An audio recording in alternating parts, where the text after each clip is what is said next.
Saudações alviverdes a todos, eu sou Conrado Cacassi, vamos para mais uma coletiva, ou mais um react da coletiva do professor Abel Ferreira. Ontem à noite o Palmeiras ficou no empate contra o Santo André por 1-1, usando time misto, vários reservas em campo. E já mais uma vez, né, algum barulho na internet da Inzolândia, como sempre.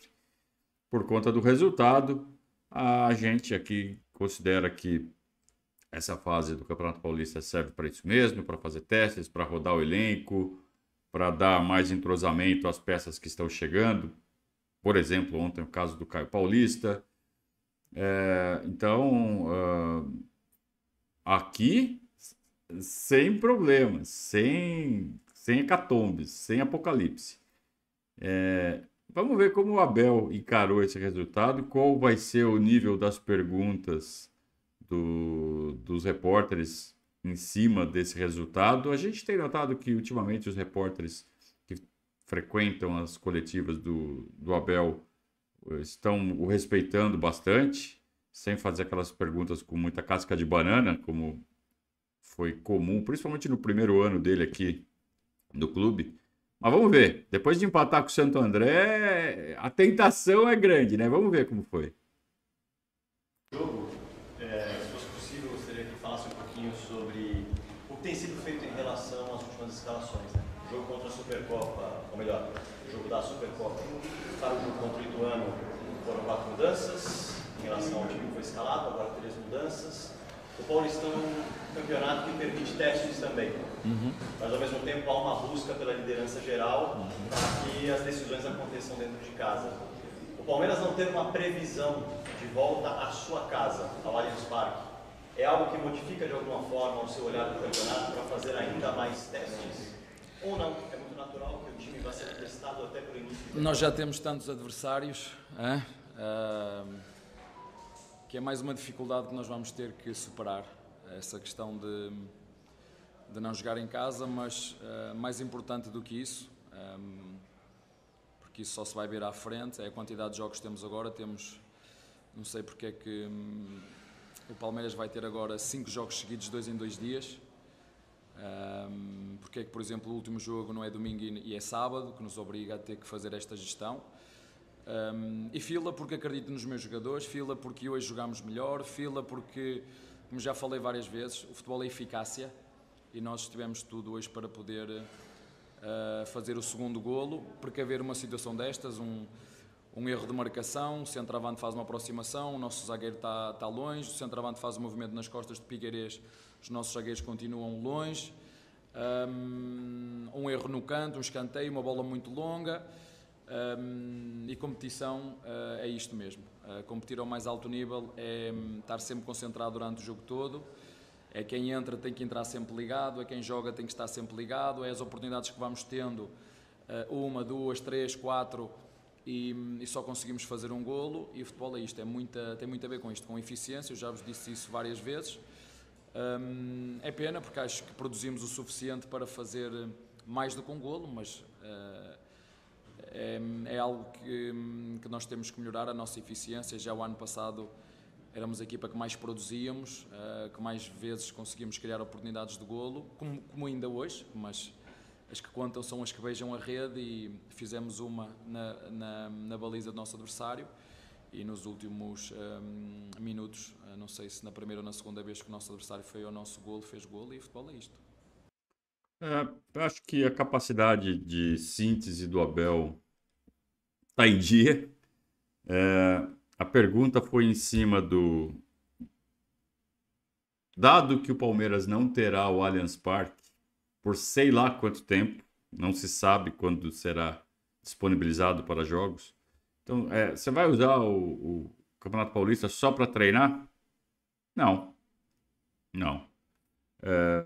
A resposta do Abel foi que não, vamos jogar para ganhar. Hoje jogamos para ganhar, não foi porque largamos o Paulista. Foi porque tivemos que fazer a gestão do elenco e mesmo assim jogamos melhor. Fizemos 1-0, tivemos várias chances de fazer o 2-0 e não tivemos eficácia. É uma palavra que ele recorre sempre e não está errado de fazer isso. De fato, o Palmeiras teve várias chances para fazer o segundo gol e não fez.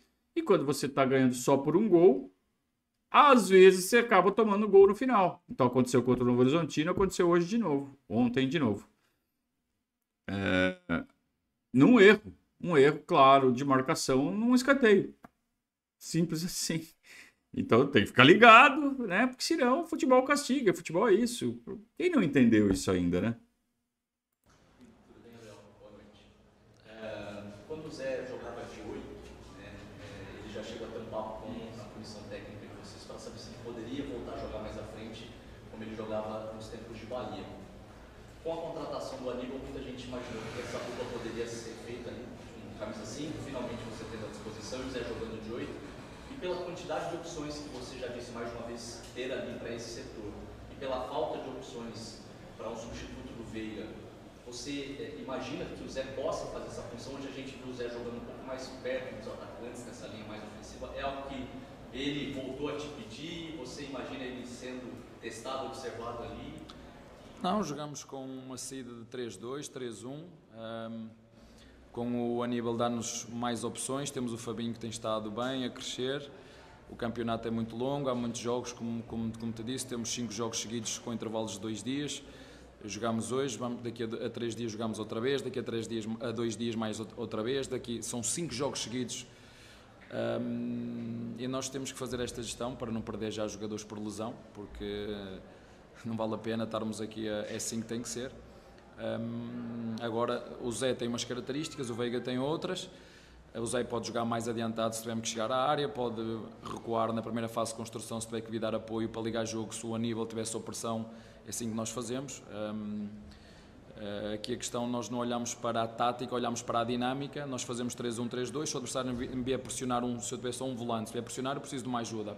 A primeira ajuda é o Zé, que pode jogar ou baixo ou alto em função do que o adversário faz. Portanto, é dentro disto. Mas também estar-vos a explicar isto, eu acho que isso para vocês não vos interessa muito.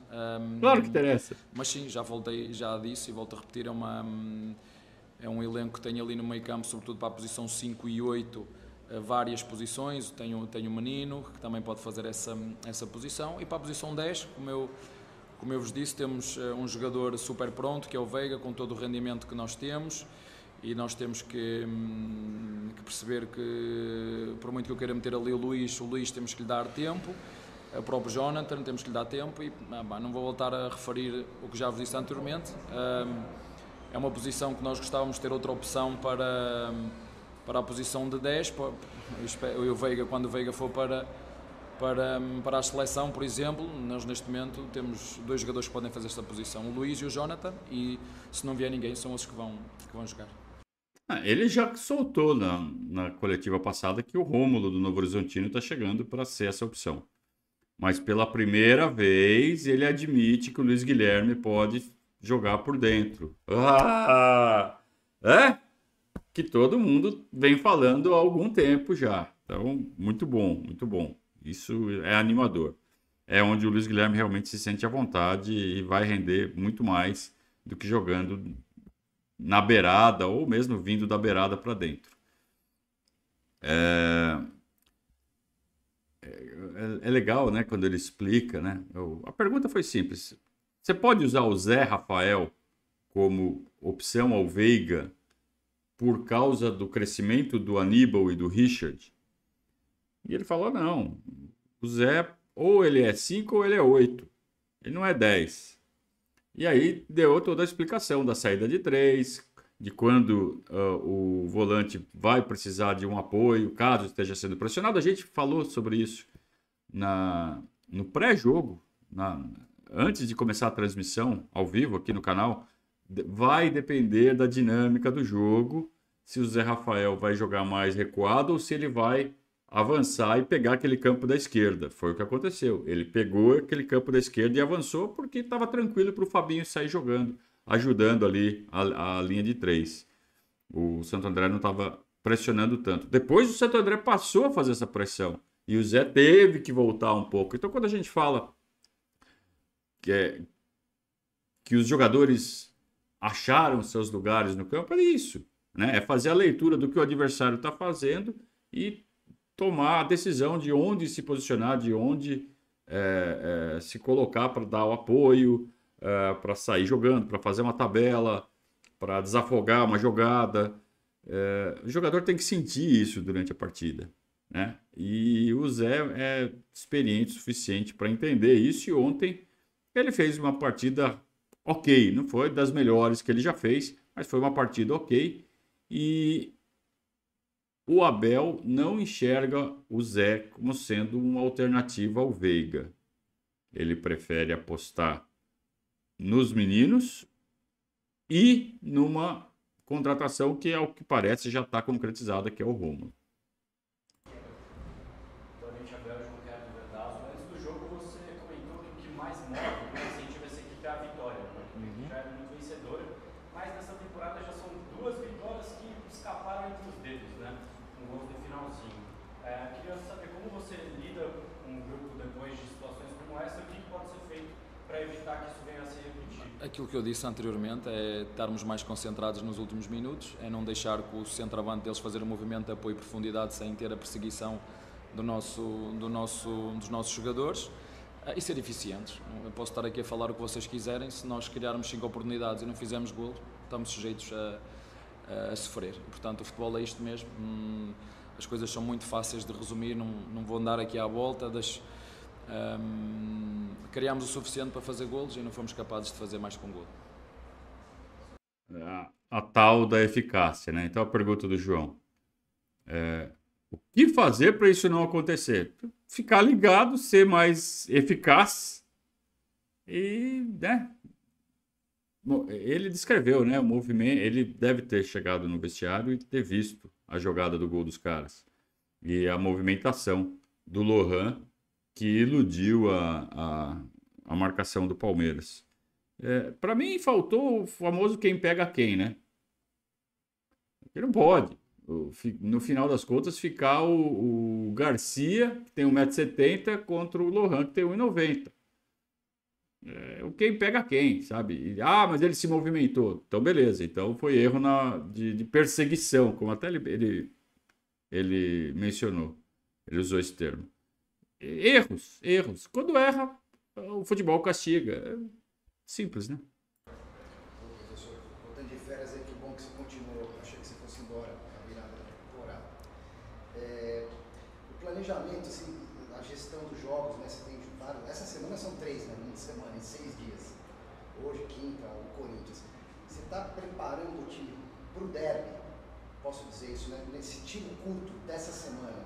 É para chegar com a força máxima, com o que você tem de melhor para o clássico do domingo? Não, é para não ter os jogadores lesionados, que é o que acontece. E não é por acaso que o Palmeiras é das equipas que tem ao longo do ano menos lesões. Não é só porque tem um bom núcleo de performance, tem um treinador que é demasiado arrojado, gosta de dar oportunidades aos jogadores, gosta de os ver todos, e alguns agarram-na com unhas e dentes. Isso é bom, perceber que jogadores nós podemos contar, jogadores que estão mais preparados, jogadores que nós temos que ter paciência, mas temos que ganhar, é por isso que nós jogamos. Portanto, eu não penso no jogo daqui a 3 jogos, é um jogo de cada vez. Tivemos o último jogo no Barueri, recuperámos os jogadores, percebemos os jogadores que tínhamos, percebemos da sequência que já vinham, rodámos a equipa. Na minha opinião, fizemos um bom jogo, com boa dinâmica, com oportunidades de golo, excelentes oportunidades de golo. E volto a repetir, podemos andar aqui à volta, trocou os jogadores, trocou 4, trocou 5, trocou 7, trocou 3, não, a diferença é fazer golos, é em 2 fazer uma. Por isso é que nós temos que chegar ao final do jogo e ficar tristes porque não fomos capazes de matar o jogo com o segundo golo e na minha opinião, porque é fácil de olhar para os movimentos e perceber que e os meus jogadores sabem que podem fazer melhor, é para olhar para o golo, olhar para os movimentos de centroavante, olhar para o movimento, o corte de cabeça se foi feito ou não, olhar para o canto, quem é que estava a marcar, quem é que deixou a bola andar alta. É muito fácil de nós percebermos e sei que eles sabem e podem fazer melhor, mas como disse, nós temos que ampliar o nosso marcador para dar a oportunidade do adversário poder fazer um golo como fez, e acho que fomos penalizados, e bem penalizados, pela nossa falta de eficiência ou de eficácia durante o jogo todo, é a minha opinião. concordo, e está sendo repetitivo, né? Tá falando basicamente de fazer um gol, não fazer o segundo e tomar um. Por quê? Porque errou. Pronto, né? A pergunta foi em cima do rodízio de jogadores, né? E ele fala, eu tenho que fazer isso, porque senão vai lesionar. E ele mencionou em respostas anteriores também que a tabela, por conta da Supercopa, está espremida. Então o Palmeiras, isso ele não mencionou, que é por conta da Supercopa, mas é por conta da Supercopa. Então o Palmeiras está tendo que jogar de 2 em 2 dias. Joga um, descansa 2, joga um, descansa 2, joga um, descansa 2. Sendo que o normal é jogar um, descansa 2, joga um, descansa 3. Joga um, descansa 2, joga um, descansa 3. Esse é o normal que ele já acha ruim. Porque ele quer descanso de 3 sempre. E não dá porque a semana tem 7 dias. Então ele reclama disso.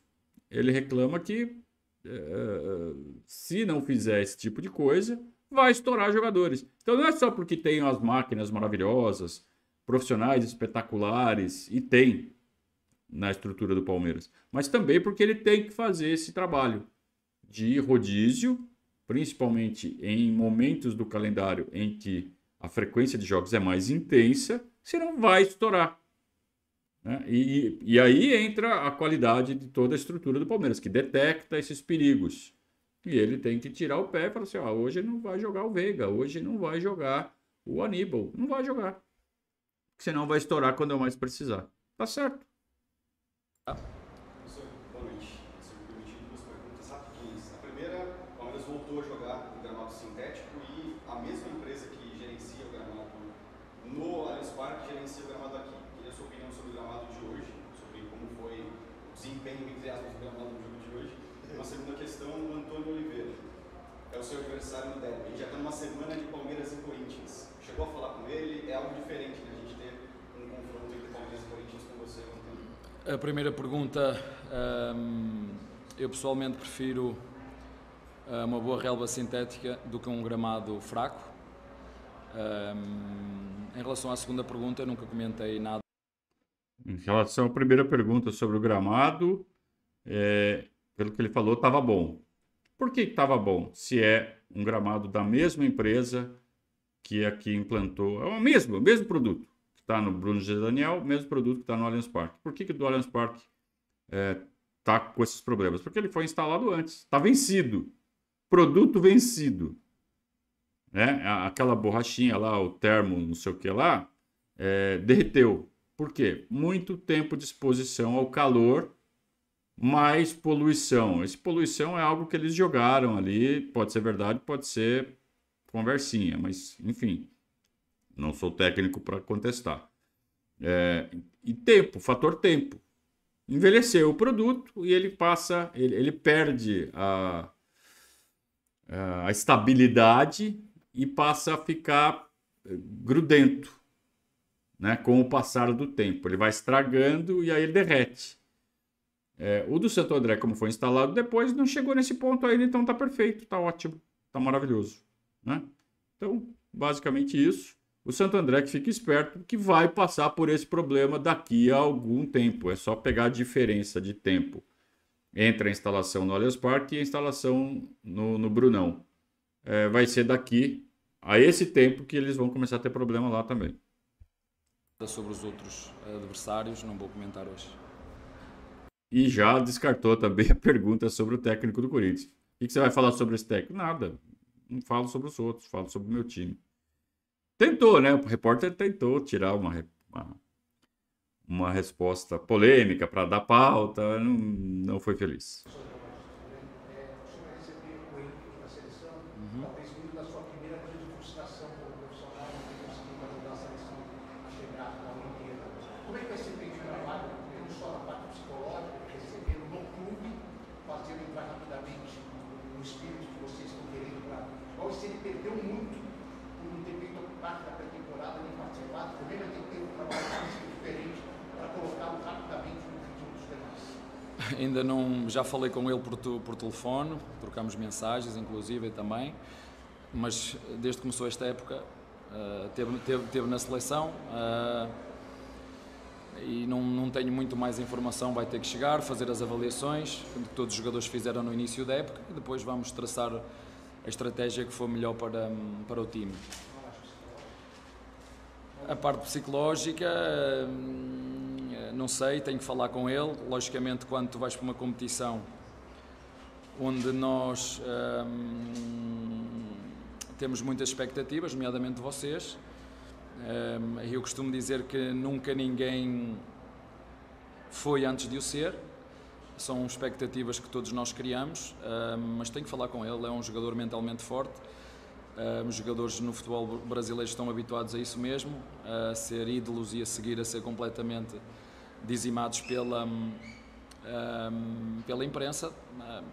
Eu tenho como um moleque forte mentalmente, como te disse, vamos recebê-lo, vamos fazer todos os testes, e uma coisa é o que se passa na seleção, outra coisa é o que se passa no clube. Vai ter a concorrência de dois jogadores que têm estado muito bem, o Flaco e o Lopes, e o Rony, e vamos ver, como te disse, as escolhas são sempre feitas, não é o que é melhor para o jogador A, B ou C, é o que é melhor para a equipa no todo, e são as minhas premissas e vou continuar a segui-las. Portanto, ele chega amanhã, vai lá falar comigo, vamos fazer os exames todos e depois vamos ver.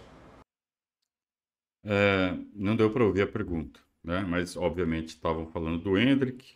O Abel mencionou que ele manteve contato com o Endrick, obviamente de forma distante, pelo celular, ou conversando, mandando áudio, ou por texto mesmo. Depois o repórter ainda pergunta sobre a parte mental do Endrick. Não sei, tem que esperar de chegar para ver como está a cabeça dele, mas a gente sabe como o Endrick é, cabeça boa, né? Acho que ele vai conseguir chegar e virar a chave tranquilamente.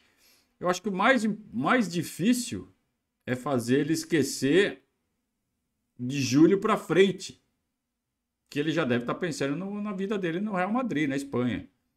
O que ele viveu aí com essa seleçãozinha pré-olímpica, ele vira a página rapidinho, facinho, né?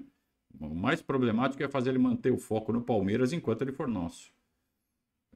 Mas eu vejo uma possibilidade de um ataque demolidor, com o Flaco em boa forma como ele está, e tendo o Endrick em volta. Eu nem sei quantos gols esses caras vão marcar. Principalmente se acertar o esquema. Fizer um 3-5-2 bem estruturado, e o Abel é mestre nisso, né? Fazendo os volantes guardarem bem a posição, soltando os alas, e a gente tem o Piquerez e o Mike. Se não der o Mike, tem o Marcos Rocha, e tem o Caio Paulista que faz as duas, além do Vanderlan. Quer dizer, temos ótimas opções para fazer as beiradas. Tô vendo esse Palmeiras com a entrada do Aníbal muito forte. E aí a dupla de volante você pode escolher, né? Aníbal e Rios, Aníbal e Zé, que eu acho que é a preferida de todos. A gente tem o Rios de banco quando voltar o Endrick. O Rios vai ser banco, um banco de alto nível. Então, tá ok, tá tudo certo, gente. Sabe, calma, empatou com o Santo André. Bela rouba, né? Boa noite, Abel. Também prazer falar contigo, Vitor Peixe, da Web Rádio Gol de Placa. Apesar do empate amargo de hoje no finalzinho da partida, eu queria que você falasse um pouquinho de um dos destaques para mim, que foi o Fabinho, o garoto da base, que desde 2015 está no Palmeiras. Sim, como eu tinha dito ao teu colega, eu meto os jogadores não porque eles sejam bonitos, mas porque eles trabalham e rendem durante a semana e merecem a confiança do treinador, como foi, por exemplo, no Bragantino, onde já tinha feito um grande jogo. Fico contente porque ele é daqueles jogadores que colhe tudo aquilo que planta. É um jogador que já trabalha connosco, vocês não sabem, mas desde que eu cheguei ele já trabalha comigo, embora só nestes 2 últimos anos, ou neste ano e meio, é que tem estado mais assíduo, e nós fazemos isso com muitos jogadores, como o Luís, como o Estevão, com jogadores que trabalham connosco de forma diária, mas que uns estão mais à frente, outros estão mais atrás. Claro que todos acham que podem ser o Endrick, não é? não só eles, mas como os empresários, como os pais. Isso tem depois uma interferência muito grande naquilo que é a cabeça deles. E o tempo de Deus não é igual para todos. E às vezes é preciso uma palavra que para mim é mágica no futebol, que é a paciência, ter paciência com os nossos centroavantes, ter paciência com que depois eles acabam por mostrar que realmente são fortes, ter paciência e sobretudo com esses jogadores mais jovens, porque, como disse, aqui no alto nível pedem-nos rendimento, pedem-nos acerto e eles têm que estar preparados para lidar com esta emancipação, porque muitos deles saltam fases, né? Nós nos repararmos, no caso do Luís Guilherme, foi um jogador que pouco competiu no sub-20 e às vezes o saltar fases tem coisas boas e tem coisas ruins, porque é preciso passar por determinadas fases para que a consolidação do processo de formação seja bem feito. Há jogadores que conseguem fazer isso mais rápido, outros demoram mais tempo, mas infelizmente aqui no profissional não é na formação, é exigência máxima, rigor máximo. Os erros aqui pagam-se caros e eles têm que estar preparados e adaptados a isso, e nós estamos aqui para ajudar todos eles em todos os momentos, quando acertam e quando erram, porque todos somos responsáveis por tudo e quem mete os jogadores a jogar sou eu, portanto no final de contas qualquer que seja a responsabilidade ela é minha. Tá? O Abel meio que responde assim, não que ele esteja preocupado com essas pessoas, mas a quem fica falando, põe o fulano, põe não sei quem, porque ele é muito bom, porque tá queimando, porque não gosta da base, porque não sei o quê. Existe um processo de maturação. E cada jogador tem o seu próprio processo. Tem jogador que demora mais, tem jogador que não sente nada e pode colocar que tá tudo certo. O caso do Endrick. Aliás, o Abel usou o Endrick como qual a expressão que ele usou? Não pensem que eles vão ser um Endrick. Que o Endrick está virando sinônimo de fenômeno. Né? Ele é um fenômeno. Um moleque que com 16 anos estava performando entre os profissionais como se tivesse 25. Fisicamente, inclusive. Mentalmente, fisicamente, taticamente. Pronto, com 16 anos. É um fenômeno. Então ele fala, não esperem que os outros sejam um Endrick. Endrick é fenômeno. É coisa de outro mundo. Não é à toa que o Real Madrid buscou o moleque com 16 anos. Então, paciência com o Fabinho, que está indo muito bem. Paciência com o Luís Guilherme, que é um potencial gigantesco, mas que não tem essa mesma facilidade de crescimento rápido que teve o Endrick. Paciência com o John, que está já avançando a idade e está rendendo menos do que rendia na base, mas a gente vê a progressão dele, lenta, mas consistente. Ele vai sempre melhorando, sempre melhorando. Ele está cada vez melhor, mas sempre um pouquinho melhor só. A gente gostaria que esse pouquinho fosse um pocão, né? Que ele desse o tiro dele mais rápido, mas cada um tem seu tempo. E aí cabe a gente lembrar do Veiga, que chegou no Palmeiras com 22, com 23 teve que ser emprestado para o Atlético Paranaense para pegar rodagem. E aí voltou bem mais desenvolvido, no tempo dele. Né? Houve quem dissesse que com 20, 21 o Veiga era um gênio, monstro, e não era. Ele estava em desenvolvimento. Então cada um tem seu tempo. E o Abel enxerga isso. Claro que ele não vai enxergar todos de forma perfeita, vai errar numa ou outra avaliação, como todo mundo erra. E acho que ele erra menos. Mas acho que dá para ter essa paciência com esses meninos, sim. Principalmente com o Luís Guilherme. Que eu tenho um carinho muito grande por esse moleque. Eu acho que ele vai voar ainda, vai render muito para o Palmeiras, esportivamente e financeiramente. Mas tem que ter paciência. Se começar a chamar o moleque de bagre, não sei o que, eu não sei como é a cabeça dele. Ele não é um Endrick também, é outro que a cabeça é tranquila. Pode falar o que quiser, entra por aqui, sai por ali, ele não tá nem aí.